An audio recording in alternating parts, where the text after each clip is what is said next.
and it is an alarming percentage of people who die really quickly for all kinds of different reasons.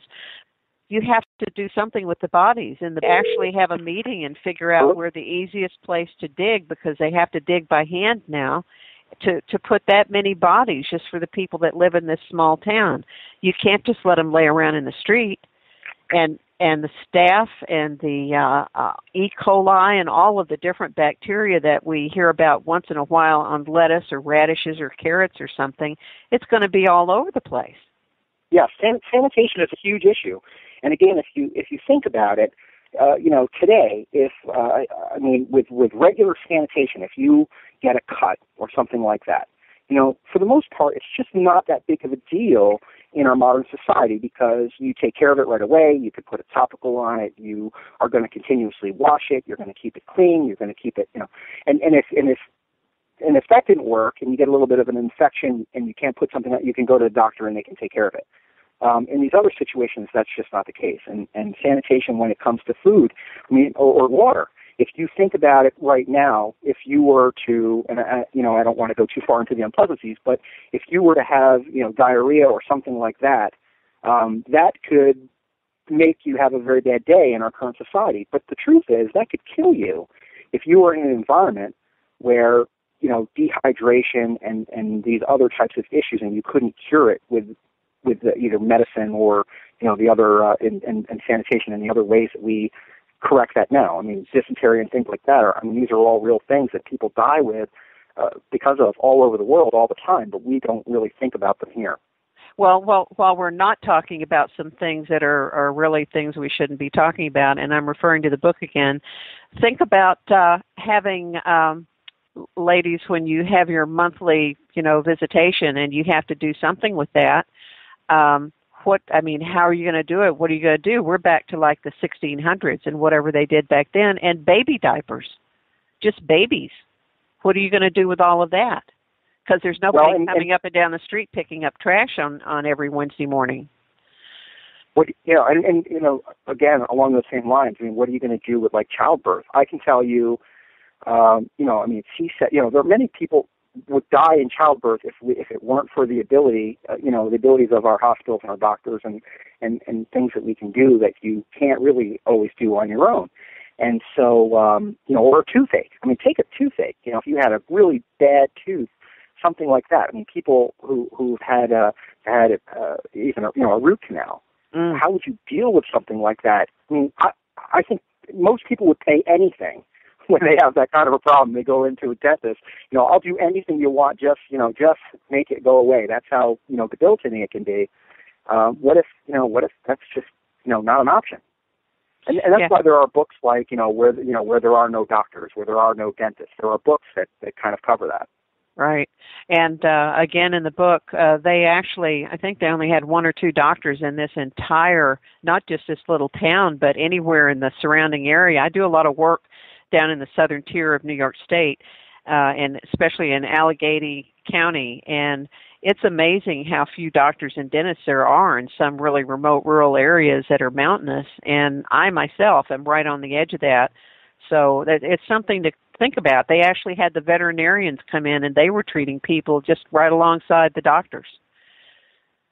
Absolutely. So let me just one second, Ross. Let me make sure everybody knows our dial-in number, 888-919-2355. We've got about 25 minutes left on our show tonight with Epic Voyages Radio.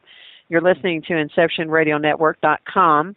And Ross Howarth, who is telling us about electromagnetic pulses and things that we should probably stop ignoring and think about. And I do really recommend this book by William Forstchen called 1 Second After, to get sort of a thumbnail sketch of what you might be looking at if it ever comes to pass. And there's a fairly good possibility it could. By the way, the foreword in that book was written by Newt Gingrich. Ross, what were you going to say?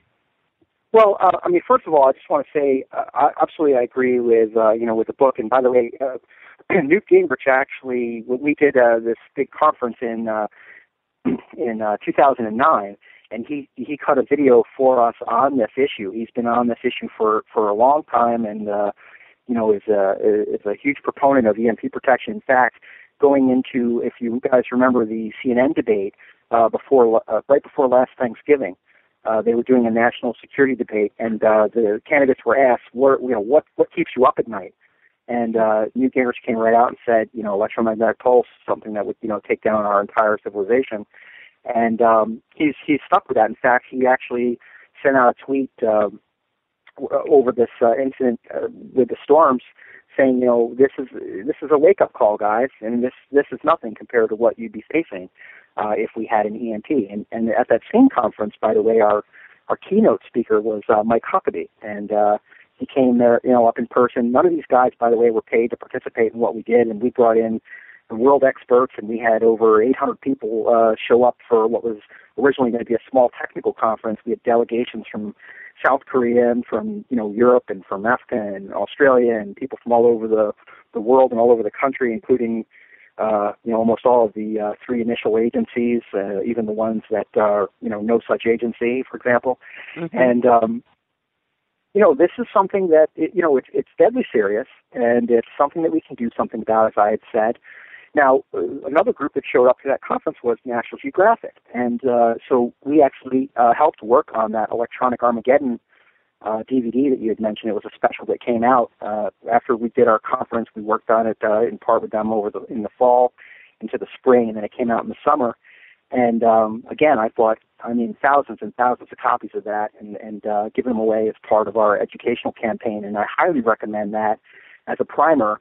There's things that no matter how much we talk about them, we can't really do them the same amount of justice as can be done by watching something like that. National Geographic, first of all, doesn't shill for anyone, so they put in there what they believe to be true. But secondly, they have a unique way of telling a story in a visual way that really is easy to understand, makes sense. Now, Ross, I'm sorry, is the link to that documentary, that video clip, is that on EMPactAmerica.org, or is that from preparehub.org? It's on both. If you went to the home page for EMPactAmerica.org, which is EMP as in electromagnetic pulse, mm-hmm. followed by ACT as in take action for our first name EMPact, and then America.org, mm-hmm. You would see it on our slideshow on the front page. Okay. And if you go to Prepare Hub, which is PREPARE, and then HUB like hub and spoke, mm-hmm. Then or hub being the center.org, you'll also see it, right there. But either one of those links are going to take you to a forum page on our preparehub.org where you can watch the entire video for free, and it's a 40-minute video, and because all the commercials are taken out of it, out of an hour show. Well, actually. I'm sorry. While we're talking about it, I want to make sure that everyone knows that there is a third website.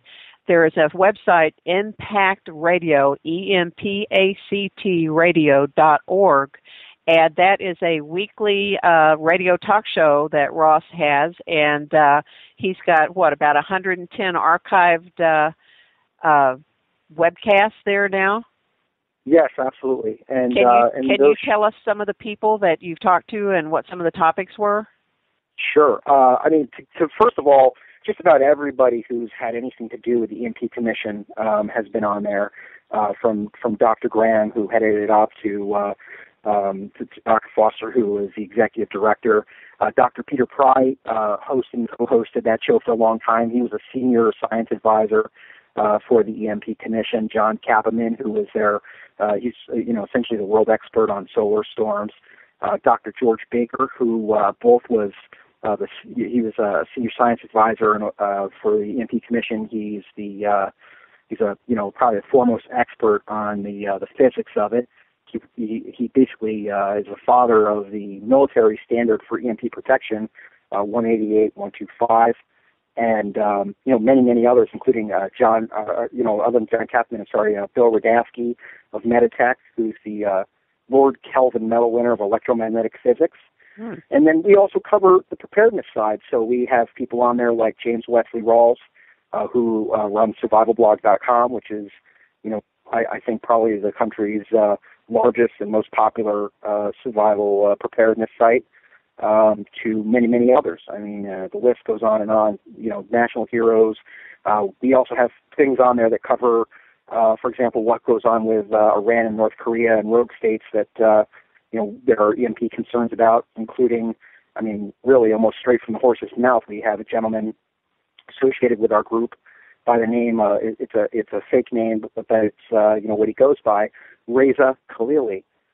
He wrote a book, for example, called A Time to Betray. It's a bestseller. It's also Billy Baldwin actually just bought the option to turn that into a miniseries or a movie. But he was born in Iran. He was educated in the United States, and he then returned to Iran in '79, thinking that it was going to be great with the revolution. And he actually joined the Iranian Revolutionary Guard and was a member of the Iranian Revolutionary Guard. Saw how bad things were and how bad they were getting. He returned to the U.S. and ended up going to the FBI, who referred him to the CIA. And he was a spy for the CIA in Iran while he was in the Iranian Revolutionary Guard. He's the only American spy that's been in the Iranian Revolutionary Guard, and he gave us key intelligence. And at this point, he lives somewhere in the U.S. He has to disguise his voice and his appearance, but it's fascinating. I recommend. He has a website called ATimeToBetray.com. And again, that's another great book and something to follow for those who are interested in that. Chilling, absolutely chilling. As a matter of fact, in the scenario, they don't ever really come out in this book 1 second after and say who did it, but there were 3 nuclear devices that were detonated way up in the atmosphere, and one was right over central United States, one was between Russia and the Northwest, and one was over Japan. And pretty much knocked out all the technology for all of those areas, including the entire United States. Someone in the chat room asked something about martial law, and definitely you would expect martial law to be enforced, wouldn't you, Ross? Yeah, it's one of those things that, it almost... It sounds crazy to say, but I think, the government is going to have to concern itself with continuity of government if this were to happen. Mm-hmm. And certainly, things like Air Force One are protected, and there are certain, again, command and control protected. So the core of the government is likely going to be operational from the standpoint of, a counter-strike and that type of thing. But if they can't communicate with us, what good does it do? Right. Absolutely. Communications becomes key, and how much are they going to be able to do or control? Again, if you think about it, the United States military within CONUS, within the continental United States, they are, 98% probably or higher if after their diesel runs out, dependent on the commercial power grid, which is, again, why this was part of the war games for anyone who was serious about attacking us. Mm-hmm. If you can't mobilize troops, how much food and water and anything else, supplies, do you think are really on a military base today? It's not that much. They're in the exact same situation.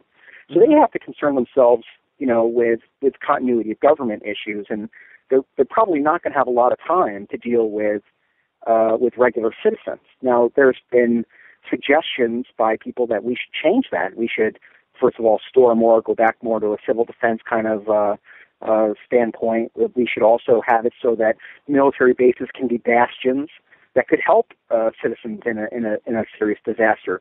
That if we were to provide them with the ability to do things, to stay up and running, to be able to create a certain amount of their own power, to be able to purify water and help out, that could change people's lives. But the truth is, I don't think that's the case right now. There are things that can be done, including we live right near the Niagara Falls and the Niagara Falls Power Project. Well, unlike if you're looking at like a nuclear plant, that if those things go black, they can't boot back up, and if you can't pump water into the spent fuel rods, into the pools, and we saw what happened with Fukushima, mm-hmm. that was a situation where the pumps, were temporarily out of commission. They were able to, at least get salt water in there. You had the entire world's nuclear industry having an interest in not having that thing go sideways, and it was a relatively small incident. Mm-hmm. Now imagine, take that to the United States. If there were no ability, no more fuel, no ability to, whether the pumps worked or not, in the short term, you're talking about at least 104 nuclear power plants in the United States with and let's just focus for a second on the difference, between the spent fuel rods and the cores. The cores at least have some, kind of protection on them, although, probably wouldn't last indefinitely. But the spent fuel rods, you're talking about, an Olympic-sized pool, basically, that's deep, that water just keeps getting pumped into, and you've got all these spent fuel rods that are, maybe 10 or more years' worth of spent fuel rods, far more dangerous than what's in the core. And the only reason that they're safe, depending, it's a relative term, but, it's because they keep getting water put on them. If you can't put that water on them, what happens is the water boils down, exposes those rods, and they melt down, and you've got, 104, Fukushimas, if not a Chernobyl or worse, across the country. Here's a couple of really good questions in the chat room. Number one, what about wind power? I'm living out here in the middle of wind tunnel city out here, and solar power. And also, what about underground facilities like these bunkers, for example, that we always hear that the government, or even the old civil defense shelters? I grew up in Texas, and we had them for tornadoes. What about those kinds of facilities, if you can answer both of those? Sure. Again, all great questions. First of all, when it comes to, let's go with wind and solar. Solar panels can be protected against EMP, and there are a couple companies that I know of that have looked at that kind of thing and actually tested it. And we don't endorse any particular companies or anything, but because the specific question was asked, I'll give you one name would be like Instant Access Networks. There's a gentleman, Chuck Manto, who I've personally sat down with and looked at his his stuff, and we've talked about it. Where you could do that. The panels themselves aren't really so susceptible until you get to where, there's microelectronics to where things are connecting. Obviously, you can have arcing issues and things, but for the most part, solar panels can be protected. Wind is a little tougher because you're going to have more moving parts, you're going to have more electronics, and when you're talking about the tall ones, when these things get knocked out, they're very, very difficult to work on. So you have to have specialists who can climb up there. You have to have replacement parts and things like that. So that's a little tougher. There are smaller wind devices that could be, used and protected. It goes a little bit outside the scope of what we're talking about here. Gosh, one of those old-fashioned windmills on the farm, like I've seen so much down in Texas, where they'd bring the water up from a well for the animals. Yeah, that would probably still work, wouldn't it? Yeah, anything that's mechanically oriented would work. I mean, there's devices that are small solar panels that maybe you wouldn't have plugged in, and then they have a base unit, and you could protect that by putting it into a Faraday cage, whether that's like a large bag or whether you put it into wrap it and put it into even like a metal garbage pail and seal the lid and seal all the entrances. Or there are even Faraday tents. There's a company called Holland Shielding. There's several companies. I mean, again, you really need to research this stuff, and it's not easy to protect, and it's not foolproof. So you really got to know what you're talking about when you get to that. But any of these things would mitigate it. They'd give you a better, a fighting chance. Mm-hmm. Now, to try to address the issue about, the underground stuff. I mean, first of all, there are plenty of government bunkers that are EMP proof. There are, they come out with standards. They come out again. Most of them follow the mil spec that I talked about when I was discussing Dr. Baker, the 188-125, and people can pull that up on the internet. And they can learn about it for themselves. But they do test these things. In fact, they hit them with some of these RF and other types of devices to test them. Now there are, there's funny stories, obviously, where government can spend all this kind of money on creating something that's EMP proof, and then the guys inside it they'll have to maintain it. First of all, things degrade, gaskets degrade, and then you can have the guy who says, "Hey, I want to watch the Super Bowl," and he drills a hole in the side, and there goes your EMP proof bunker. There are companies that work on that kind of thing too. I'll throw out just one name. There's this company called Hardened Structures, a gentleman named Bill Campbell. Again, we had him on our show. Chuck Manto, if you guys want to go to EMPact Radio and listen to them and talk about that kind of thing, you can do it. The other thing is that while the ground itself and materials aren't 100% a ground as far as an electric ground when there's an EMP. They can do a lot to mitigate or even prevent the EMP effect. So if you were to go into an underground garage that was, many stories deep, say 6-7 stories deep, you could have cars that could drive right out of there. Now, where are you going to get gas from them? I don't know. Putting things, again, just, deep into the ground, that can help. I mean, it can mitigate the effects. If you think about when you go into a really tall building and, your cell signal goes out, if the cell signal is going out, it's a good indicator that there's some attenuation. There's some mitigation that's going on there. So again, that's not a bad thing to think about or a bad place to store things. But Ross, foolproof. I'm sorry, you just reminded me of a question I was going to ask. Back several minutes ago, you were talking about unplugging things and so forth.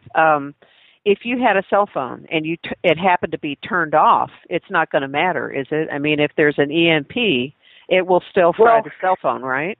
Yes. I mean, I want to qualify a little bit in just that things that are on, things that are powered up, are going to be more susceptible than things are powered off a little bit. I'm not saying it won't fry it if it's not on, but certainly if you think about it, it's easier to cause the arc on something where there's juice going through it. In fact, the Russians, when they test for EMP, they had a great advantage to us because they tested on things that were live. And so things that we thought, this is going to be okay, they quickly learned we're not going to be okay because when there's power going through them, they're much more susceptible. One of the links that I put up earlier was about the history of EMP tests, and that includes Operation K in the USSR in 1962, right after Starfish Prime that you talked about. I would really encourage the listeners out there to check on the Google search or another search engine and look up, it was called Operation K, the letter K, in 1962 over Kazakhstan. It was a high-altitude electromagnetic pulse, and they actually tried it out right over people living there and never bothered to tell anybody about it. So, Ross, we've got about 4 minutes left. So, and if I could give you 2 more minutes, because I've got to say some things about epic voyages before we get off, what would you like to close with tonight to catch everybody? Let me just hit a couple of things. First of all, for people who want to learn more about this, I highly encourage you to spend some time on EMPactAmerica.org. There's tons of information there. There's all kinds of source material there. You can read the EMP Commission reports. You can read all these reports that we've been talking about. There's videos on there. There's the radio show and all of that. There's more information than you're likely to absorb in any time soon. And so I definitely recommend you looking at it and talking to people about the subject. It's highly important that people talk about this. The other thing is that there is action that can be taken, and so I would recommend, again, there's a part in there that talks about take action. And so we have online campaigns where people can fill in information. It matches you up with your representative wherever you live. It sends them a message. There is legislation that's out there that can help go a long way here. Real quick story is, there was something called the GRID Act, which was called H.R. 5026, that was introduced there are people in Congress who care deeply about this on both sides of the aisle. As examples, Yvette Clarke and Benny Thompson and Markey on the Democratic side, Representative Bartlett, Franks, and many others on the Republican side. They did it as a bipartisan basis. They put it through. H.R. 5026 was the GRID Act. It went right out of the Committee of Energy and Power to Energy and Commerce Committee. Went out of the House, unanimous consent, went over to the Senate, and just died on the vine at the end of the year of the last Congress. February of 10, we actually had the SHIELD Act come out, and that was H.R. 668. That's the current one, and that would give the Federal Energy Regulatory Commission, FERC, the ability to get some of these spares and also to push to make this a standard, have additional spares, and do some of the protecting that we talked about on the first part of the show. And take some critical action to basically make it so that we don't have a national catastrophe on our hands. And these guys need to hear from us because this bill has not moved since February. It's been sitting in that subcommittee, and these guys all need to hear from us. So please go on there and do that. The shortcuts to get to that, you can go to guardthegrid.com, and that's where you can quickest get to that online campaign that literally will take you a minute to complete. And there's also, for those who want to get more involved, we have shieldact.com, and you can call the representatives, and there are many other action items you can take. Okay. Lastly, if I have one more minute, you have 30 seconds. Okay, I'll take it.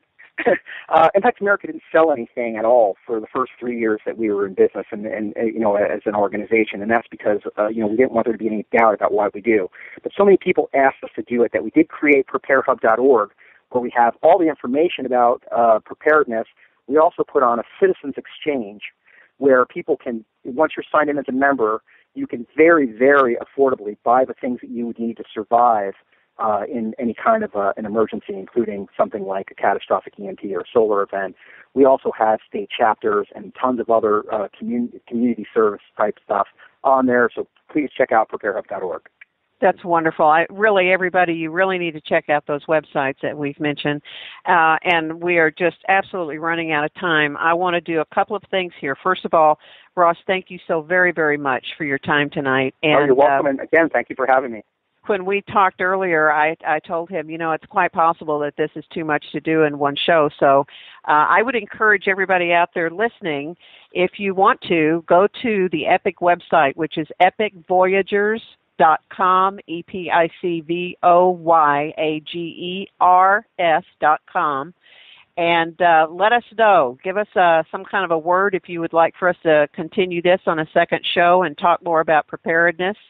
And also, I want to thank Joe at InceptionRadioNetwork.com for his patience and his absolutely sterling capacity as a studio producer. Next week on Epic Voyages Radio, the host will be Phil Walthall, and his guest is going to be Elizabeth Bando. She will be discussing the teachings that she received from Seneca Elder Twyla Nitch concerning the history of the Earth and the fifth world that we are now entering. So we're looking forward to seeing all of you next week, and don't forget to check out also the EPIC YouTube channel. Have a great night, everybody. Thank you again, Ross and Joe, and stay safe out there. Thank you so much.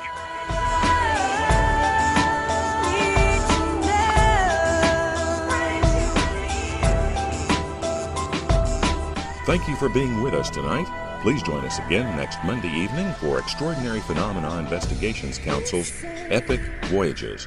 I'm Roger Peacock for EPIC. Until next time.